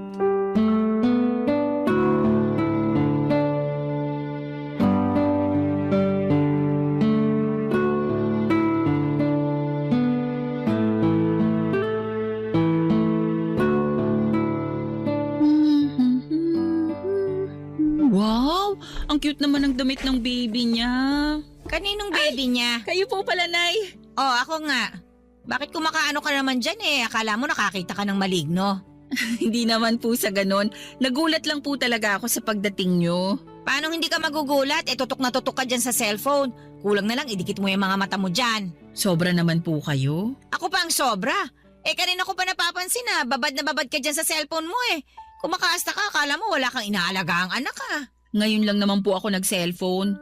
Yung anak ko naman po natutulog sa duyan sa kwarto. Hindi ko naman po sinara ang pinto para tanaw ko at mabilis kong mapuntahan. Lumabas lang po ako ng kwarto saglit para kumuha ng tubig na maiinom sa ref. Tapos nag-cellphone ka na dyan bigla. Nag-chat din po kasi yung tiyahin ko. Kinukumusta ako kaya nireplyan ko lang. Nag-chat daw. Maniwala sa'yo. Ay kung gusto niyo tingnan niyo pa po tong cellphone ko, kausap ko po yung tiyahin ko. Oo na. Pero may pasabi-sabi ka pa dyan cute ng damit ng baby. Pinag-uusapan niyo rin ba ng tita mo yun? Ay, yun po ba? Hindi po. Nakita ko lang sa Facebook nung nagbukas ako ng account. Sinasabi ko na nga Puro ka Facebook. Wala naman po sigurong masama doon, lalo't ngayon lang naman ako nag-Facebook, Nay. Kahit ano pang sabihin mo, hindi maganda sa isang nanay na katulad mo, yung puro ganyan ang inaatupag. Dapat ang ginagawa mo, pag hindi mo inaalagaan yung anak mo, naglilinis ka ng bahay. Tingnan mo, napakaraming hugasin sa lababo. Ako pa bang hinihintay mo maghugas ng mga yan? Hindi naman po, pero mamaya ko na sana huhugasan yung mga pinggan. Masakit pa po kasi yung balakang ko at medyo nangangalay yung mga binti ko. Sus, kunwari ka pa. Sabihin mo, nagdadahilan ka lang para hindi makapaghugas. Style mo, bulok. Ay, hindi naman po ako nagdadahilan. Hindi raw, pero halatang halata naman sa'yo. Inoobserbahan lang kita, Shaira. Pinagpapasensyahan lang, lalo at buntis ka sa panganay niyo ni Noriel ko. Tapos ngayon, nagpabuntis ka na naman sa anak ko para makatakas sa mga gawaing bahay. Ayos ka rin talaga no? Hindi ko naman po ginustong mabuntis ulit. Si Noriel po ang sisihin niyo kung bakit buntis na naman ako. Aba, at bakit ko naman sisisihin yung anak ko? Siya po kasi may kasalanan. Sa totoo lang, ayoko nga po munang sundan yung panganay namin, lalo 3 buwan pa lang siya. Kaya lang, masyadong mainit si Noriel. Tapos nagtatampo pag hindi ko pinagbigyan. Malamang, may pangangailangan yung anak ko. Alam ka naman sa ibang babae niya hingin yung pangangailangan niya kasi ayaw mo siyang pagbigyan. Hindi naman po sa ganun, pero nag-usap naman kami na hindi pa ako handa. Sa kakaunting panahon lang naman ang hinihiling ko para makarecover yung katawan ko sa panganganak. Pero hindi naman siya nakinig. Ganyan talaga ang mga lalaki. Kaya nga dapat handa ka ano man ang mangyari. Tsaka kasalanan mo rin naman May iniinom kang pills, di ba? Meron po pero tinigilan ko na bago pa may mangyari sa amin ni Noriel. Oh, ayan. Hindi namin mo rin. Kasalanan mo rin talaga yan kasi alam mong buntisin ka pero nagpagalaw ka ng walang proteksyon. Hindi po kasi maganda yung epekto sa akin ng pills. Di sana sumubok ka ng ibang proteksyon. Hindi lang naman pills ang pwede mong gamitin para hindi ka mabuntis Alam ko naman po, kaso nakakatakot Natatakot ka naman saan? Sa pwedeng maging epekto nun sa katawan ko. Marami po kasi ako nababasa na horror story sa Facebook na galing din sa kapwa ko nanay tungkol sa mga contraceptive na gamit nila. Bakit ako nun? Wala naman nangyari sa akin nung nagpaturok ako Hirap kasi sa'yo masyado ko mapaniwalain sa mga nababasa mo sa Facebook. Iba-ibang katawan ng mga babae. Tsaka kung pumalpak yung unang ginamit mo, di magpalit ka ng iba. Subok lang ng subok hanggang mahanap mo yung hiyang sayo. Ganon yon. Papadudod simula pa lang noong tumungtong ang mga paako sa bahay ni na Noriel ay pinagtaasan na talaga ako ng kilay ng nanay niya. Buntis na kasi ako noon nang dinala ko sa bahay nila at pinakilala ako ng kinakasama ko sa kanyang nanay. Sinabi lang sa akin ni Noriel na may pagkamasungit ang nanay niya pero kuhanin ko na lang daw ang loob para magkasundo kami. Siyempre ang gusto ko ay magkaroon ng maayos na relasyon sa nanay ng kinakasama ko. Pero kahit na anong subok ko sa simula pa lamang ay mukhang ayaw talaga sa akin ang nanay ni Noriel. Madalas niya akong angilan na parang isang dragon na anumang sandali ay bubuga ng apoy. Ang dami rin niyang sinasabi, kumilos man ako o hindi sa bahay nila. Noong ipinagbubuntis ko nga ang panganay namin ni Noriel ay nahirapan talaga ako ng husto kaya kinailangan kong tumigil sa pagtatrabaho. Pinayuhan ako ng doktor na huwag masyadong kumilos pero hindi yon maintindihan ng nanay ng kinakasama ko. Papadudot lagi niya akong inuobliga na maghugas ng pinggan at maglaba. Kasi nakikitara lang daw ako sa pamamahay nila. Yun din ang rason kung bakit takot na takot akong magbuntis sa pangalawa namin. Bagay na hindi naman maintindihan ni Noriel na mga panahong nagsasama kami sa bahay nila, Papa Dudut. Barangay Love Stories. Barangay Love Stories. Papa Dudut, may 6 na taong gulang na anak si Noriel sa dati niyang kinakasama na sinusuportahan din niya ng mga panahong yon. Kaya ang maliit niyang sweldo mula sa pagpa-factory worker ay nahati sa anak niya sa una at sa amin. Bilang ako ang babae ay sa akin nakatoka ang pagbabudget kaya masasabi kong mas madalas pa kaming kapusin kaysa nakakaluwag. Ewan. Pero kahit na anong gawin kong paghihigpit ng sinturon ay hindi talaga kami makaahon, Papa Dudut. Kaya naman takot na takot akong magbuntis noon dahil sigurado na lalo kaming malulubog sa kahirapan. Alam ko naman sa sarili ko na mahal ko si Noriel, kaya nga lang ay lagi kong sinasabi sa kanya ang mga pangarap ko at gustong mangyari sa pamilya namin. Nagkasundo pa nga kami na kapag malaki-laki na ang panganay namin ay babalik na ako sa pagtatrabaho para makatulong sa kanya. Kaso'y nabuntis niya ulit ako nang wala sa oras. At kailangan na lang naming pangatawanan ang magiging baby namin habang nagpapatuloy sa buhay, Papa Dudut.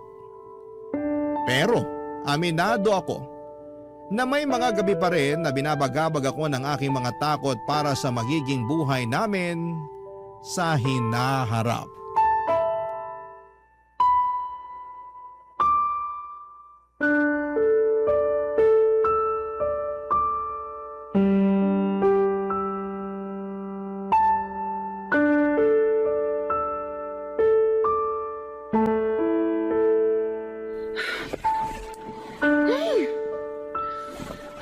Ano ba yan? Kanina ko pa naririnig yung pagbubuntong hininga mo ah. Kita mo natutulog na yung tao eh. Sana all natutulog. Ako rito hindi pa eh. Kasalanan ko ba yon? Pikit mo ang mga mata mo. Kung ganun lang kadali yon, sana kanina pa ako tulog. Ano ba kasing problema mo? Ikaw ang problema ko. Lagi ka nalang nagagalit sa akin tuwing gusto ko magsabi sa'yo ng nararamdaman ko. Feeling ko tuloy wala ka ng pakialam sa akin. Gabing-gabi na nagdadrama ka pa eh. Patulog na nga yung tao oh. Saka saan na naman galing yung pinagsasabi mo? Sa akin lang. Naisip ko lang kasi yun yung pakiramdam ko. Shaira naman eh. Ayoko ng away. Pagod ako. Pagod din naman ako ah. Paano ko napagod eh? Nandito ka lang naman sa bahay natin. Baka nakakalimutan mo na buntis ako tapos nag-aalaga pa ako ng anak natin, Noriel. Kung makapagsalita ka dyan, akala mo madali rin ginagawa ko ah. Ay nako, nagre-reklamo ka na naman eh. Hindi ako nagre-reklamo. O ba't ganyan tono mo? Malapit ko na tuloy isipin na hindi ka na masaya sa pamilya natin. Talaga? Nakuha mo pang isipin yun kung sakali? Oo, mahal ko kayo ng anak natin. Pati na rin itong baby na nasa tiyan ko pero hindi ko lang mapigilang mapaisip kung meron ka ba talagang pangarap para sa amin. Ano na naman ba yan? May plano ka ba talagang ibukod kami ng mga bata? Ano? Alam mo kung anong sinasabi ko. Hindi ko alam. Ewan ko sa'yo. Ng bahay, Noriel. Hindi ba nangako ka sa akin noon? Pag nakaluwag-luwag tayo, ibubukod mo kami ng anak mo. Gusto ko lang malaman kung may bala ka pa rin na to pa rin yung pinangako mo sa akin noon. Sa totoo lang, parang malabo na yan. Lalo na ikaw may sabi pag nakaluwag-luwag tayo. Sa panahon ngayon, mas madalas pa tayong gipit kaysa nakakaluwag-luwag.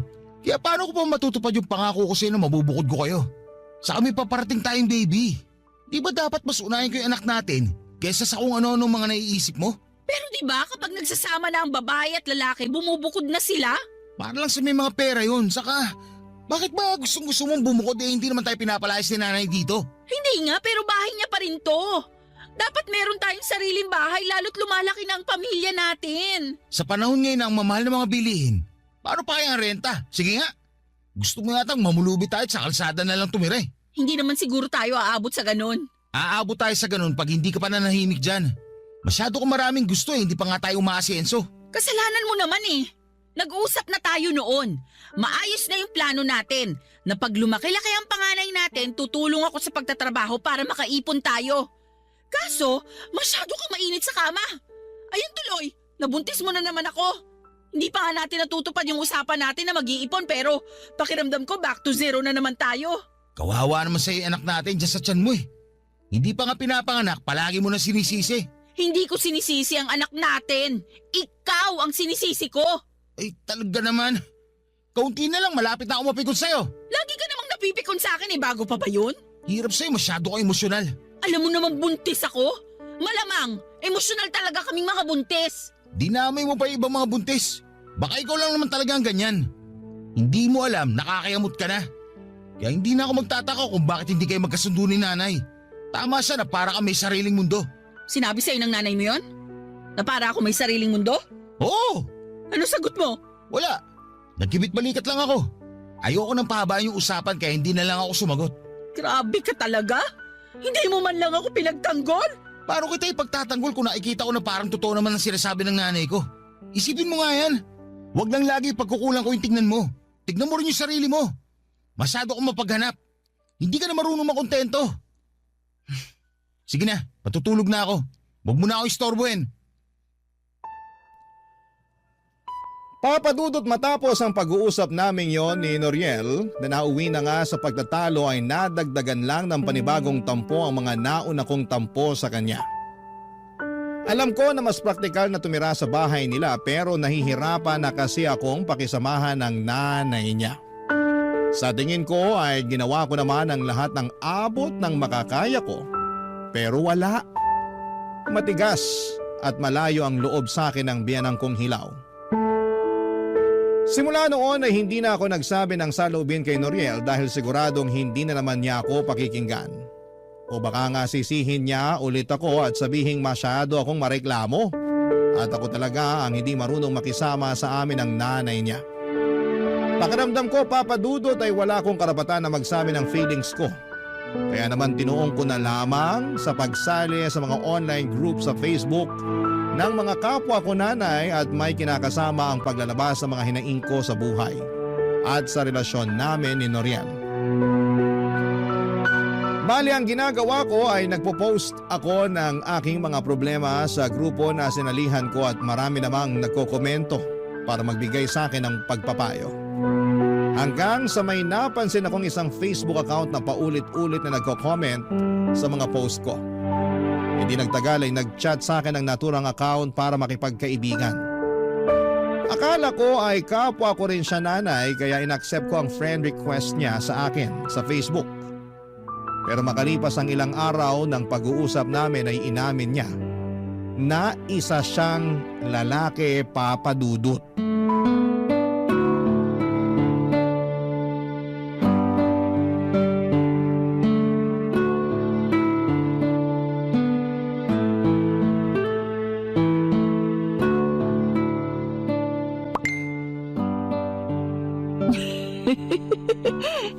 Hindi lang pala siya magaling magpayo, marunong din magpatawa. Sino marunong ding magpatawa? Po? Sino nga yung marunong magpatawa? Wala po. Anong wala? Patingin ang cellphone mo. Ayoko po. O bakit? Siguro may tinatago ka sa akin ano? Bakit naman po ako may itatago sa inyo? Aba ewan ko. Galing ako sa kusina, katatapos ko lang magluto. Naabutan kita nakaupo na naman dito sa bangko habang pangiti-ngiti. Tapos sabi mo, marunong din siya magpatawa. Eh sino ba yung marunong magpatawa na yon, ha? Si ano po? Si Papa Dudut po. Si Papa Dudut? Opo. Katatapos ko lang po kasing makinig ng Barangay Love Stories. Sa dulo po nagpapayo si Papa Dudut. Tapos bigla po siyang nagpatawa. O bakit hindi ka sa radyo nakikinig? Bakit dyan sa cellphone mo? Meron po kasi silang live sa Facebook. Doon po ako nakikinig at nanunood na rin. Siguraduhin mo lang na yun talaga ang pinaggagawa mong babae ka, ha? Nay naman, ano pa po bang iba kong gagawin sa Facebook? Aba ewan ko sa'yo. Napapansin ko na panayan ang inaatupag mo. Hindi naman po. Ngayon lang po ako umupot nag-cellphone eh. Hindi raw. Ayos-ayusin mo lang talaga dahil pag nalaman ko na may ginagawa kang milagro dyan sa cellphone mo, nako, palalayasin kita rito sa pamamahay ko. Sobra naman po kayo sa ginagawang milagro. Alam niyo po ba na masama ang mambintang? Kaya nga ayusin mo. Matanong ko nga po kayo, Nay. Total, nag-uusap na tayo. Ano yon?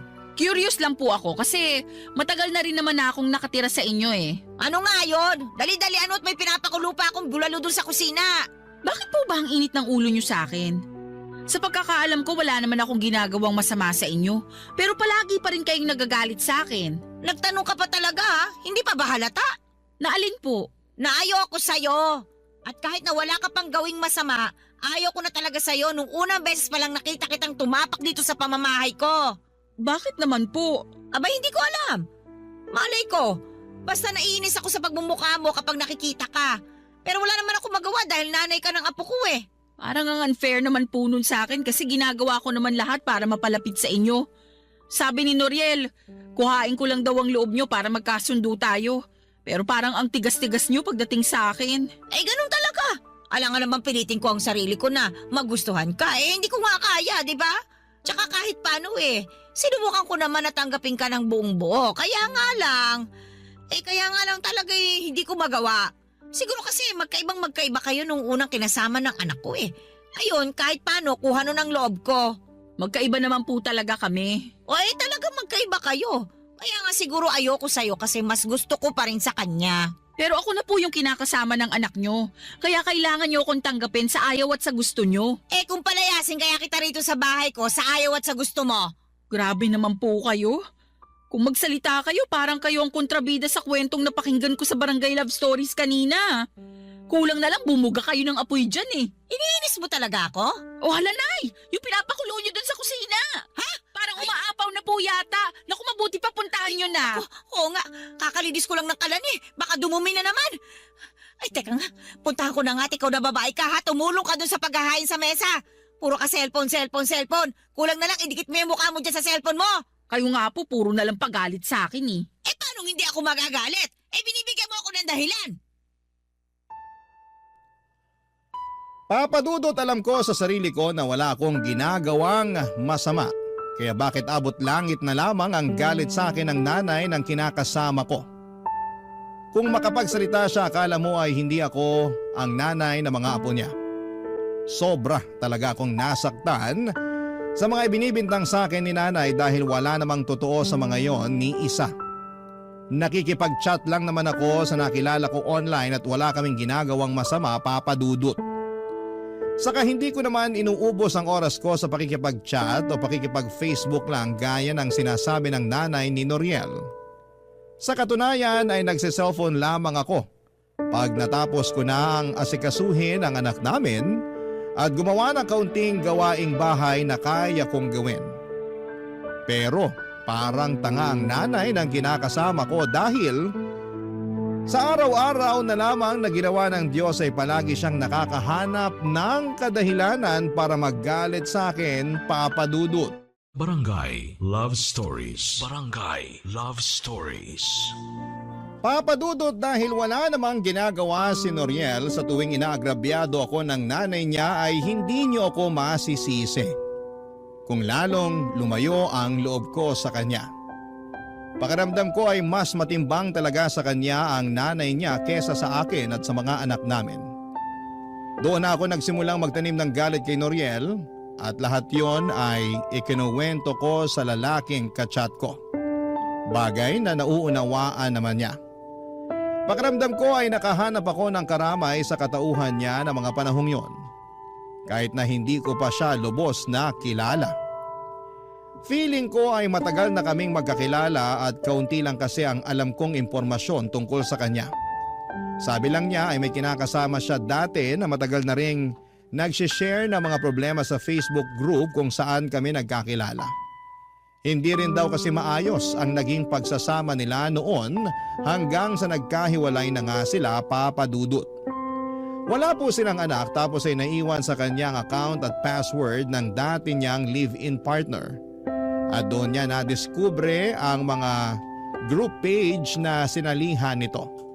Simula noon ay naging misyon na raw niya ang magbigay payo sa mga problema ng mga nanay at may live-in partner na kasali sa naturang Facebook group kung saan kami nagkakilala. At masasabi ko na magaling talaga siyang magpayo, kaya naman aminado ako na napagaan niya ang kalooban ko.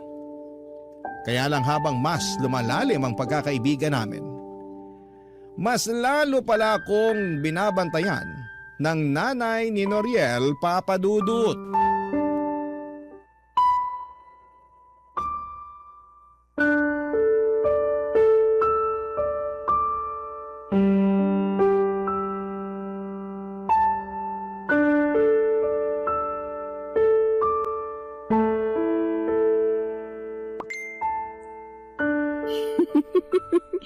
Grabe, panalo talaga mga hirit niya. Tawang-tawa ako. Sinasabi ko na nga, ba't may iba kang kinakausap sa cellphone na? Wala akong pakialam dahil grabe ang gigil ko sa'yo, babae ka! Ano po bang kasalanan ko? Wala naman po akong ginagawa sa inyo. Nagmamaang-maangan ka pa kanina pa ako dyan sa likod mo. Kaya nababasa ko na may kachat kang nagpapatawa sa'yo. Po! Paano kanina pa kayo dyan sa likod ko? Tapos hindi ko man lang kayo naramdaman. Dahil niyo pang multo ah. Dito na po ako. Dahil po si Sarah. Hindi ko pa natatanggal sa kanya mo na ng lahat ng buhok niya. Inaano po ba kayo ni Sarah? Bakit hindi mo tanongin niya magaling mo kinakasama kung bakit ako gigil na gigil sa kanya? Noriel, sinasaktan ako ng nanay mo wala naman akong ginagawang masama sa kanya. Wala raw! Abay, napakasinungaling mo ah! Nagsasabi po ako ng totoo. Hindi ako nagsisinungaling. Ano ba kasi nangyayari dito? Ano pinag-aawayan nyo? Yan kasing kinakasama mo, may kung sinong chinachat sa cellphone niya. Akala niya siguro hindi ko siya inoobserbahan. Kunwari pa na nakikinig kay Papa Dudut, pero meron naman palang ibang inaatupag. Totoo ba yun, Sarah? Hindi yun totoo. Anong hindi totoo? Oh, bakit hindi mo may pakita sa akin yung cellphone mo? Ha? Pakita mo dyan sa anak ko para magkaalaman na. Sige, kapag mali ako, ipapaputol ko itong dila ko ngayon din. Oh, ano pang hinihintay mo, Noriel? Kunin mo yung cellphone ng babaeng yan. Akin ang cellphone mo! Ha? Ayoko nga. Anong ayaw mo? Akin isabi! Bakit ba kasi kukunin mo? Di parang lumalabas na naniniwala ka sa sinabi ng nanay mo. Maniniwala talaga sa akin si Noriel dahil nanay niya ako. Tsaka bakit ako magsisinungaling? Sige nga. Dahil galit kayo sa akin. At gusto niyong lumayas ako sa pamamahay ninyo. Kaya nga mas nabigyan ako ng rason ngayon na palayasin ka. Akin isabi yung cellphone mo, Sarah! Titingnan ko lang naman. Kung hindi totoo yung sinasabi ni nanay, o hindi wala na tayong problema. Please, Noriel, huwag mo lang kunin yung cellphone ko. Akin na yung cellphone ko, Noriel. Hindi ko pa talaga agaw sa'yo, hindi mo pa ibibigay. Akin na yan. Hayaan mo na munang tingnan ng anak ko yung cellphone mo. Tingnan mo na, bilisan mo. Nandiyan sa messenger niya. Teka, ito na nga po. Oh, ano? Tama ako, di ba? May kachat nga na ibang lalaki yung magaling mo kinakasama. Sino itong kausap mo, Sarah? Wala yan. Anong wala ka dyan? Tingnan mo nga, nagbibiroan pa kayo. Napakasinungaling mo. Oh, yan! Yan ang dapat sa'yong malandi ka. Hindi po ako malandi. Wala akong ginagawang masama sa anak niyo. Noriel, maniwala ka sa akin. Wala akong nilalanding iba. Paano pa ako maniniwala sa'yo? May ebidensya na, oh. Tingnan mo, ang tagal-tagal nyo na pala nag-uusap. Kinukwento mo pa sa kanya yung mga problema natin. Bakit? Nagpapaawa ka? Gusto mo kampihan ka niya? Kasi nagkukulang na ako sa'yo bilang kinakasama at tatay ng mga anak natin. Hindi yun ganon. At saka magkaibigan lang kami. May kaibigan man na nag-good night at nag-good morning sa isa't isa. At nagpapaalalahanan ko kumain, ha? Pwede ba? Huwag mo na akong gawing tanga, Sarah. Napakasinungaling mo talagang babae ka.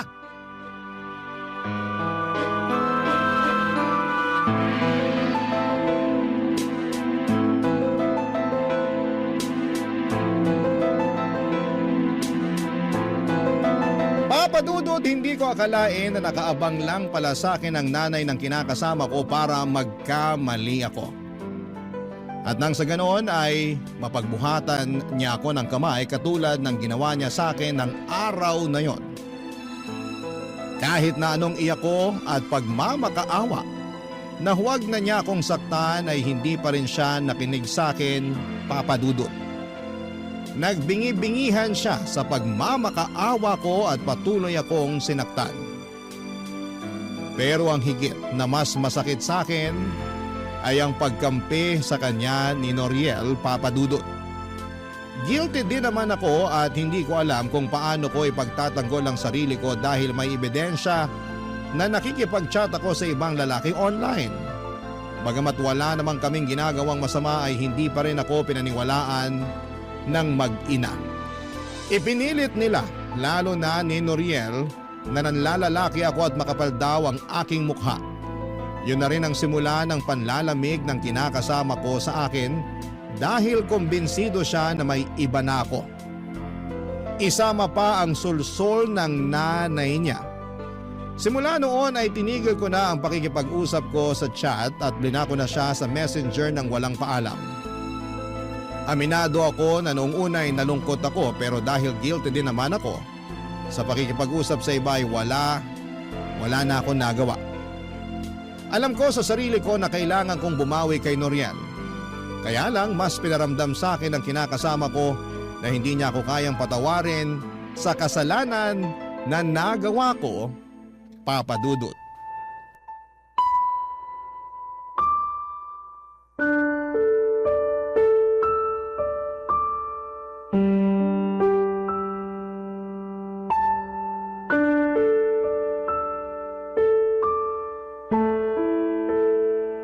Alis na ako. Baka matraffic pa ako pagpasok. Noriel, sandali. Bakit ba? Teka lang, mag-usap muna tayo. Ano mag-usap? Hindi ba narinig sinabi ko? Baka matraffic ako pagpasok sa trabaho. Lunes pa naman ngayon. Palibasa wala kang alam kasi ikaw nandito ka lang sa bahay. Sobra ka naman. Totoo naman eh. Hindi ka nagtatrabaho sa atin. Ako naman hindi ba? Tapos nandito ka lang sa bahay at wala ka namang ibang ginawa kundi mag-cellphone. Baka nakakalimutan mo, nag-aalaga rin ako ng anak nating panganay. O dapat lang para naman may silbi ka. Ha? Anong may silbi? Sa lagay, tagapag-alaga na lang ng anak natin yung papel ko sa mundo? Oo, dahil ikaw ang nanay ng anak natin. Pati na rin yung baby nasa tiyan mo. Alam mo, huwag ka na magsimula ng drama dyan dahil bubuwis lang ako sa pagmumukha mo. Kunwari ka pa na mabait. Yung pala pag nakataligod ako may ginagawa ka milagro. Wala sabi akong ginawang milagro. Wala akong ginawang masama. Lukoy mo lelang mo. Tigil-tigilan mo ko dyan sa kasinungalingan mo, Shaira. Pasalamat ka, buntis ka, kundi. Kundi ano? Sasaktan mo na naman ako katulad ng ginawa mo sa akin nung isang araw? Hindi naman kita sinaktan nun ah. Sinampalan kita. Hindi pa ba pananakit ang tawag mo doon? Normal na reaksyon lang yun ng taong galit. Dahil nahuli ko lang naman na kinakasama ko na may kinakausap na ibang lalaki sa cellphone. Sige nga, kung ikaw nasa posisyon ko, ano mararamdaman mo? Magiging masaya ka ba? Magpapaparty ka ba kasi nalaman mong gumagawa ako ng kalokohan? Siyempre hindi, pero ilang beses ko bang dapat sabihin sa'yo na magkaibigan lang kami nung lalaking kausap ko sa chat? Wala kaming ginagawang masama. Hindi ako nagloko sa'yo. Hindi pa, pero papunta na rin yun doon. Akala mo yata talaga tanga ako no? Akala mo pinanganak ako kahapon. Akala mo palalagpasin ko na lang yung kinakasama ko na may kinakausap na ibang lalaki. Binasa ko kaya lahat ng usapan nyo kaya alam ko nagsusubo ka sa kanya. Lalo na pag may problema tayo. Nakakadiri ka. Malandi! Alam ko sa sarili ko na hindi ako malandi dahil hindi ko nilandi yung kausap ko. Alam mo rin yan kung totoong binasa mo nga lahat ng usapan namin. Saka matanong nga kita ha? Bakit sa palagay mo sa kanya ako nagsusumbong tuwing may problema tayo imbis na ikaw mismo ang kausapin ko? Sige nga, sagutin mo. Ewan ko sa'yo. Ewan mo sa akin? Yan! Yan yung dahilan. Ano ba pinagsasabi mo dyan? Na ayaw na kitang kausapin dahil lagi ka nalang galit sa akin. Para kang nanay mo. Manang-manak sa kanya. Ikaw na lang sana yung pwede kong maging kakampi sa pamamahay na to. Pero hindi mo naman yun pinaparamdam sa akin. Tapos lagi mo pang binabaliwala ang nararamdaman ko. Kasi masyado akong emosyonal. Maarte ako, bla bla bla. Sinong gaganahang makipag-usap sa ganyang tao? Sige nga. Hindi pa rin dahilan yun para makipag-usap ka sa ibang lalaki. Hindi nga, pero wala naman kaming relasyon. At hindi ako tanga para paabutin yun sa ganon, lalo't pamilyado na akong tao. Talaga lang ha? May reputasyon ka nga sa tiyahin mo sa pagiging marot. Dalaga pa ako noon. Iba na ngayon na meron na akong mga anak. Para sa akin, wala ka pa rin pinagbago. Nagawa mo nga makipag-usap sa ibang lalaki. Nakakahiya ka. Wow naman, pag kaming mga babae nakakahiya. Pero pag kayong mga lalaking gumagawa ng katarantaduhan, proud pa kayo at sasabihin nyo pa na may pangangailangan kayo. Paano naman kami mga babae? Paano naman ako? Para sa kaalaman mo, may pangangailangan din ako. Pero hindi katawan ng ibang hanap ko, kung hindi pang unawa at pagmamahal. Turingan pa naman na ikaw ang kinakasama ko, pero hindi ko sa iyo yun maramdaman. Tapos sa huli, ako pang lalabas na masama kasi nakahanap ako ng kaibigan at kakampi dun sa lalaking kachat ko? Kahit na ano pang sabihin mo, gagagawan mo pa rin kung bakit mababa na ang tingin ko sa'yo. Sa tama naman mga sinabi ko, masyado ka emosyonal. Masyado ka mahina. Tapos, saka mo isisisi pagkukulang na sinasabi mo, masyado ka lang talaga mapaghanap.